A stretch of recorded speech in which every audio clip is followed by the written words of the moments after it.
Hello and welcome to your favorite YouTube channel, Cartoonist Kayfabe. My name is Jim Rugg. I'm Ed Piscor. I'm Uncle Warren.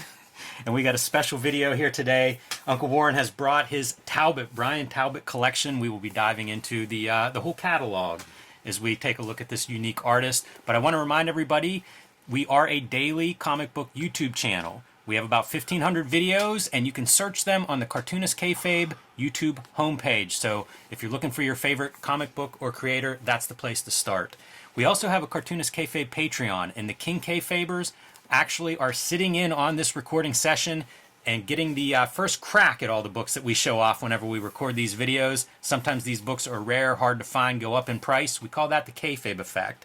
Best way to mitigate the Kayfabe effect, join our Patreon at the King Kayfaber level, and you will be the first one to know what we are talking about, and you'll be the first one to be able to track down these books that can be somewhat elusive. So, Bryan Talbot, an artist that has been making comics for, back into the late 70s, I believe. Yes. And has worked with, I think, every single tool you can possibly make an image with. Yeah, he did Nemesis. I think he did a little bit of collabos with Future Shocks and shit with Alan Moore on 2000 AD. So we're going to kind of just overview his catalog because he's done so much different work. And Tale of One Bad Rat is probably the first time I saw his name mentioned in when I'm reading stuff, in right? the early 90s, I suppose. Around that time is when this would have come on my radar from Dark Horse Presents. Striking covers, because it would be mostly the white, and then there would be like a single interior image in this kind of fashion, and it just stood out on the racks in a big way. Yeah, and it's also, you know, if you stop right here, it's almost like a children's book. Right. But it's not. And at the time this came out, what did we say? It's 1995? 1995 is the collection date. Is the collection date. And this is a story in 1995 about a woman surviving sexual abuse, which back then was like, it just wasn't covered. Today, it's very different. It was becoming covered more back Yes. then. But like as a kid who was like going to youth groups and stuff, like literally my parents were like, yeah, like he touches kids, like don't go near him. Yeah, Meaning sure. everybody in the town knew, but like those Right. guys didn't get in any trouble. That is wild, because I know, and I think it's probably our generation or even the generation before where that was kind of, I don't want to say the norm, but that's how you protected somebody. Like it was known, like, don't be alone with this person. Right. Yeah. Which is But still invite them to the parties. Not that and all long kind of ago. stuff. Yeah, no, totally.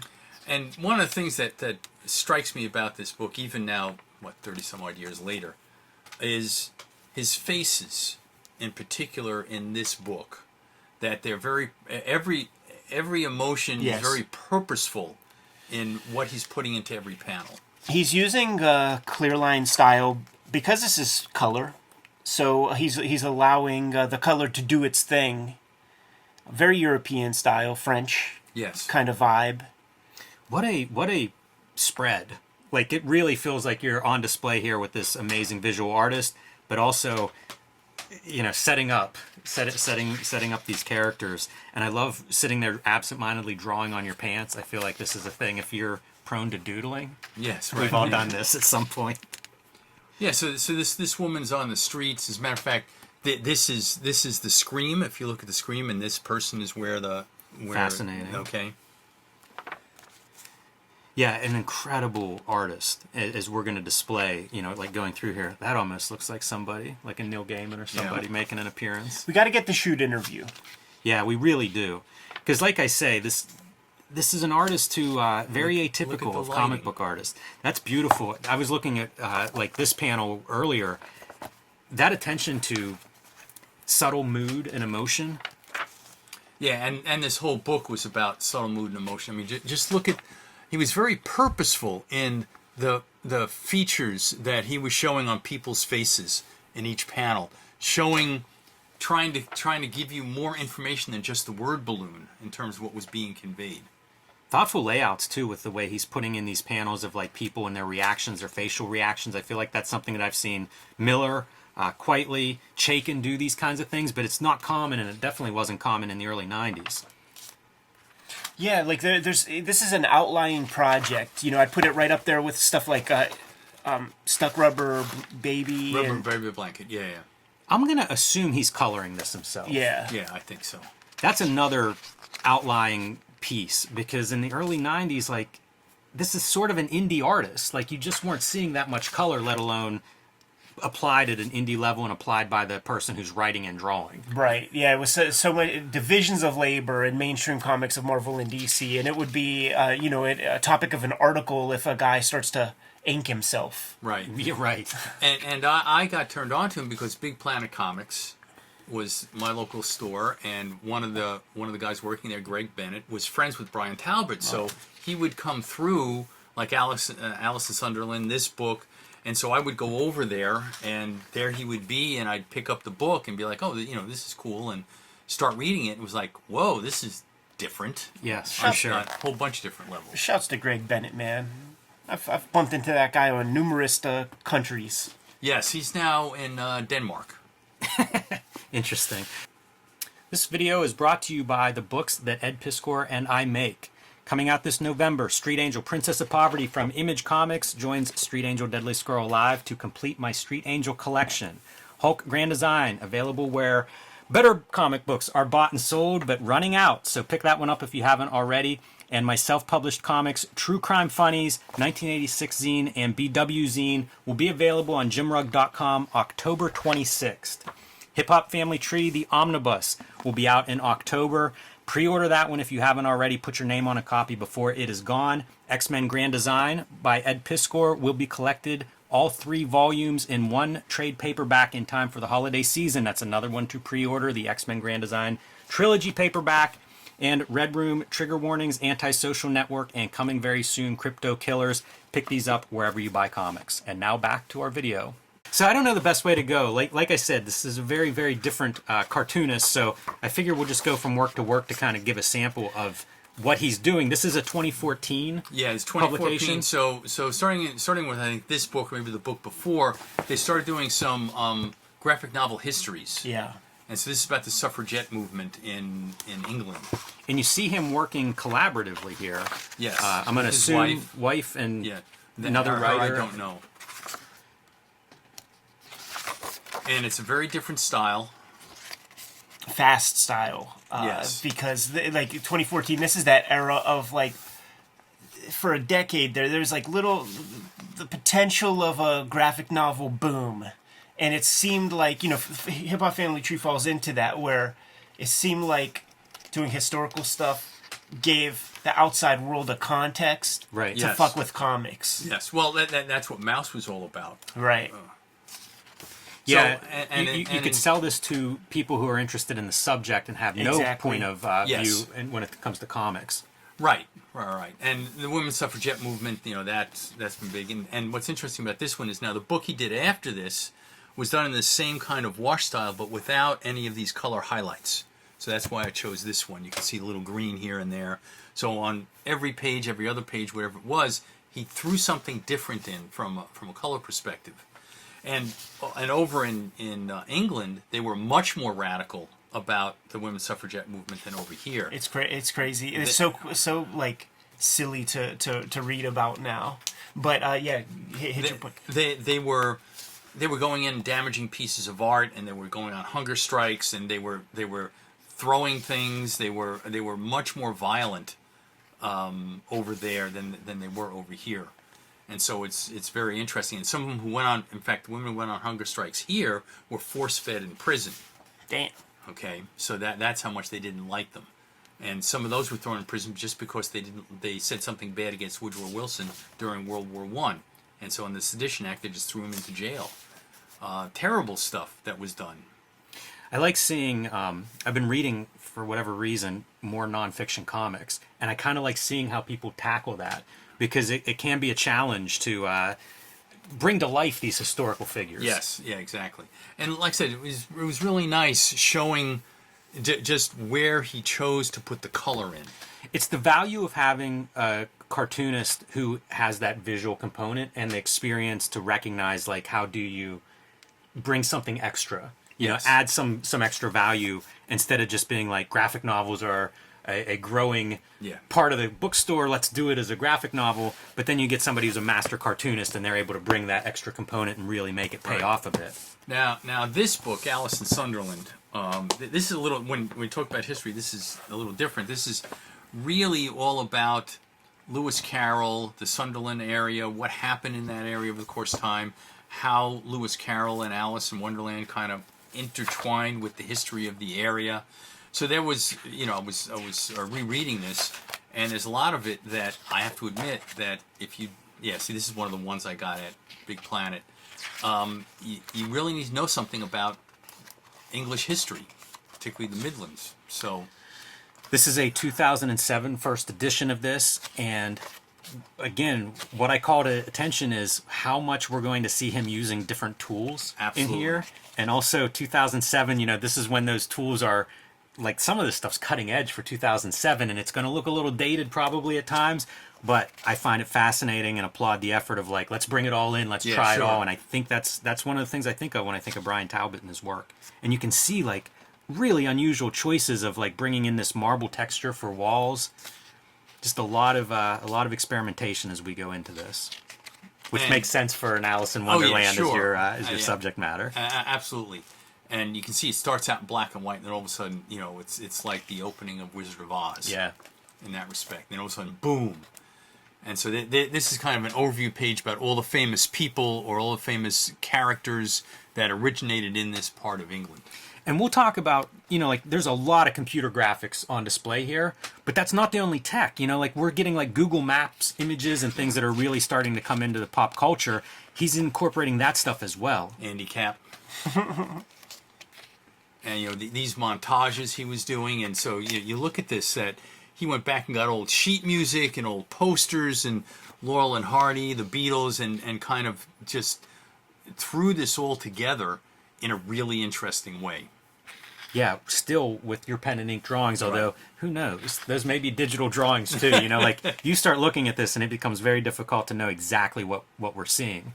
And he went into different people in British pop culture who, I was unaware of a lot of these people. This guy here, Formby, was really big. And so he was giving a flavor. This is like almost like an homage to the people of England.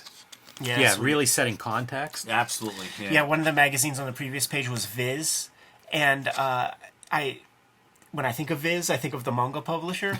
But Alan Moore in his master classes, he was talking about, like, you have to read everything, and you have to read shit. So read, some great work, and read Viz. And I'm like, whoa, really? Now here, this kind of, when I was rereading this stuff here, this is like almost Basil Wolverton Mad Comics stuff that, just showing the range that he had. Right. Okay. I was even thinking, like, some of this stuff, like using your mask and expressions, Scott McCloud, like you're using, the mechanisms of comics. Yeah, it's like iconography. Right. You see it here, right? Peeling up the ground and revealing what's underneath it. Yeah. May not be what it looks like on the surface.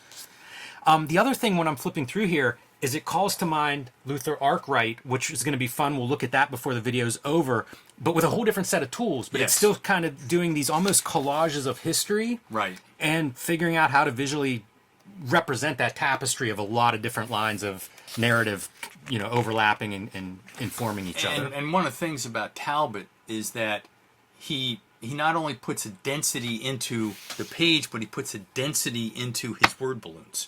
Mm-hmm. It's a lot to read. Yes. Yeah, it's a very intense which is not experience. A bad thing. Oh yeah, see, here's Mad. It could be not attractive. It could be daunting to a reader. Yes, yeah, absolutely. Who feels some intimidation. Yeah, sure. And that's totally understandable. It is the classic Tennille illustrations for Through the Looking Glass also. Yeah, that use of images that are kind of like different languages and putting them all together, not very many cartoonists, you don't see it very often. And it's something that he's kind of done a lot in his career. Yeah, absolutely. And if you think about the work just to pull off this one book with all of this stuff he's throwing in. That's one of your bleeding edge pieces. Yeah. That I've seen Scott McCloud do, by the way. Yeah, all of this stuff. Like here's a 3D model of DNA or whatever that is now being folded into the page. The Helix imprint. Yeah, so that's a... And you can see this is a substantial original graphic novel. You can kind of contextualize it in that movement too. In 2007, that would have been one of those. That might have been that first one where everybody's getting the big advances for their graphic novels. Right. That still odds. D&Q. Well, how about this? It's a weighty tome. Yeah. Okay.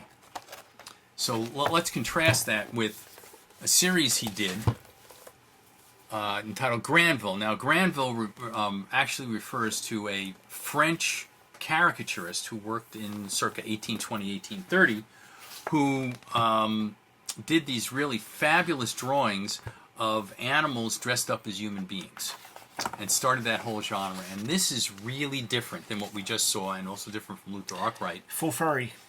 This is where everybody asks us to review Black Sad comics. Yeah. And you notice here that there were entire stretches in this book that are silent. Well, he makes up for it on the pages with the words. Well, yes, yeah, he does. It is neat to see a very different approach to storytelling than what we've seen in the first couple of examples. And if anyone's into steampunk, there are, I think, 5 volumes of these. These 5 volumes are like one of the high points of steampunk comics, at least to me. Steampunk, furry, pick your kinks, baby. Yeah, exactly. And it's a detective story, and this is all dedicated. And he also dedicated this to Albert Robida, and Robida did these fabulous drawings in the late 19th, early 20th century of different flying contraptions and different beasts and things like that. Really, really amazing. Both these guys were amazing creators from the 19th century. But and here is Talbot doing his homage. I love this. How much more steampunky can you get? So this is a bridge that was constructed between France and England to go across the channel. That's amazing. I was looking for a date of publication up front and didn't see that. I think it's 2000. There you go. 2009. So 2 years after that large Alice in Wonderland He's working. book. Oh yeah, no, he was, and like I said, he did 4 more volumes of this. Yeah, you can see the bibliography here, and we're gonna keep plugging through some of these books. But a lot of Dark Horse as the publisher in this pile. And then we get to Luther Arkwright. So I'm showing Heart of the Empire and Luther Arkwright. Luther Arkwright is possibly the first thing I actually read some of, and there are a couple of editions. I think it was published out of England first, and then Dark Horse did an edition, and then of course collections show up, and Heart of the Empire sequel to Luther Arkwright several years later. And if you've never seen it, like, we'll look at a few pages in here just to give you guys an example, but I think it speaks to really what his skill set is, that he's able to do. We've showed off digital work and color work and everything, but this is classic black and white, explosion comics, and he is putting every mark there is on these pages. For the density of the writing and stuff, like, you see how small that lettering is. It's very uninviting at this format. This would be great oversized. Absolutely. Yeah. Like it would really pop. It needs to be much larger. I mean, like, look look at this. that. Yeah, Impossible. You need a which suggests scanning electron microscope to see that. It suggests that the British publication was probably bigger. Yeah, I'm guessing. I mean, the originals were just comic books. Is that true? That's the ones that I have. I don't know if there was ever another. I can't believe there's not an oversized collection of this somewhere, because especially one color, it wouldn't be that expensive to do. Yeah. A treasury size or a tabloid size, and it would really help, because this is an alternative history kind of comic. Right. And as such, it is detailed. Like, you'll see those layers emerging, which we pointed out in some of the previous works. There's a whole... These are like the different realities. Right, yeah. So this whole metaverse stuff that we now know of, this went into it in the nth degree a decade and a half ago. Right. Okay, actually longer than that, because I think the first part of this was like the late 70s, early 80s. Yeah, I was going to say definitely 80s is whenever I started to see it show up, so way more than a decade. I mean, we're looking at maybe 40-year-old work, some of this stuff. Anyone who saw the last Flash movie or any of the Spider-Man multiverse things, this was happening decades before those things hit the screen. And you see that fantastic at black and white. Yeah. Like, this is a quite accomplished visual artist. It was exceptional at the time that it was sort of made known to the American audience, to the point where I didn't know that he would be an accessible guy. I thought this was like reprints of like classic stuff from the 40s or something, because he has those kind of chops, that stand the test of time, that feel classically trained, and not from drawing comics, from copying other cartoonists and stuff.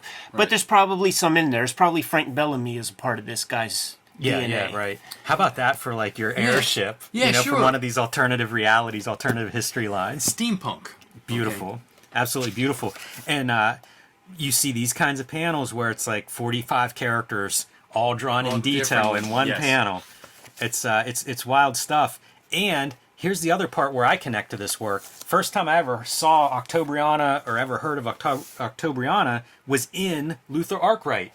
And the issue that I have, and it must be the Dark Horse version, Trina Robbins writes a back piece where they talk about Octobriana and the history of Octobriana as this, Russian character. And at the time, I don't know that it was known to be a hoax. So it's kind of written as like an investigation of who is this character? Is there more stuff about this character out there somewhere? And she is. Talbot just uses the character like, it was front page news in the London. Whenever that book was released, it was a front page article in their newspapers in London. So like this was a sort of known character if you're of a certain age, and I guess Talbot fit that bill. Yeah. And so you get to see this public domain character show up as like one more piece of the oddity that is Luther Arkwright.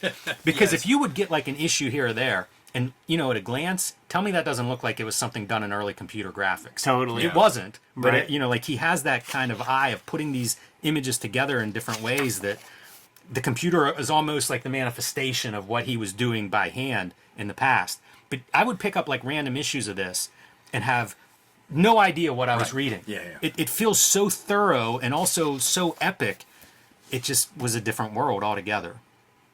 Man, the detail on every page. Yeah. So, kind of an amazing story, Luther Arkwright. And it makes me think with many of these books that we've shown off of his, it makes me wonder what's the biggest sellers? I feel like several of these may be big sellers, but also to different audiences. Well, and a Luther Arkwright book I think came out last year. He did Yeah, another one. an original one. Yeah. Jeez. Right. Speaking of his ability, just a straight painting. I can do it all. That's a nice tip and plate. That's pretty good. This is what us collectors do. Getting those little vanity, going to Geneva on the lake and getting your little author photo taken. Look at that dude, man. That dude's serious. That's amazing. I love the Mobius sitting there on your Mobius, Kirby, and Hogarth are their books sitting there. That's so funny too. Painting the comic in his easel. So this is, I think, 99 whenever this comes out. Yeah. As I say, a sequel to Luther Arkwright in spirit. I remember them pushing this, probably like an 8 or 9 issue limited series when it came out. But you can see some of Tale of One Bad Rat. Yes. But a slightly evolved treatment of the color. He opens up the work. When he knows it's going to be in color, he doesn't have to have all of that dark, pools of black kind of mood. And whenever I see this is why you color your own work, because you can experiment. You can see the stuff of like, I'm sure he's done this gradient and went, I have a place to put that. And look at that. Like you've seen that in film where yes, there are shadows, but there's a lot of light coming, so the shadows are not black. Yeah. That's cool that there's a third one Yes, in this story, because I've not seen that one. Yeah, So. I hadn't seen it either, but I read about it. Very thick line for like sort of the main forms, and then he goes in there with the little noodles. Yeah. Very powerful imagery. Yeah, the dude can draw. Yes. And notice that this is, it seems wordy, but if you look at the first Luther Arkwright and then this, there's a lot more space for the art. Yeah, which is indicative of just a cartoonist kind of finding their footing. I think Luther Arkwright was pretty early in his career. Yeah, absolutely. And young Great cartoonists have tendencies to be a little overwordy. Boy, that's it's amazing thinking going down into that little canal of Yep. probably waste. Yeah, so bit of an overview of an artist who has quite a catalog, quite a history, and doesn't really...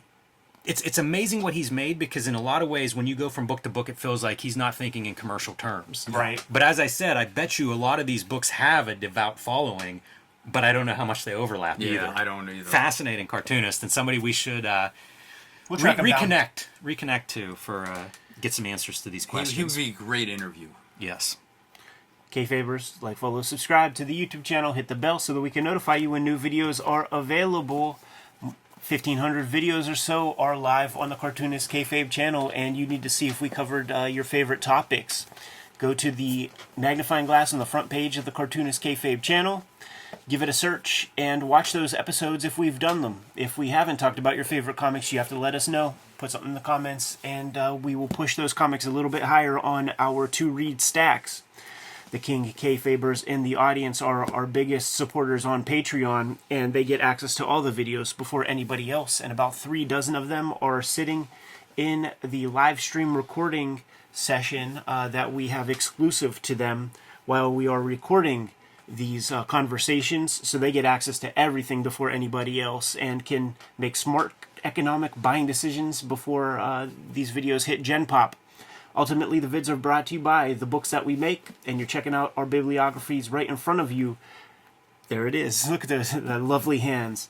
But we always have new stuff coming out, and the Hip Hop Family Tree Omnibus is something that I need to let you guys know is almost sold out before it has come out. So you got to put your name on a copy right now in order to make sure that you get your hands on one, and I want this on your bookshelf. It's the best book I've made to date.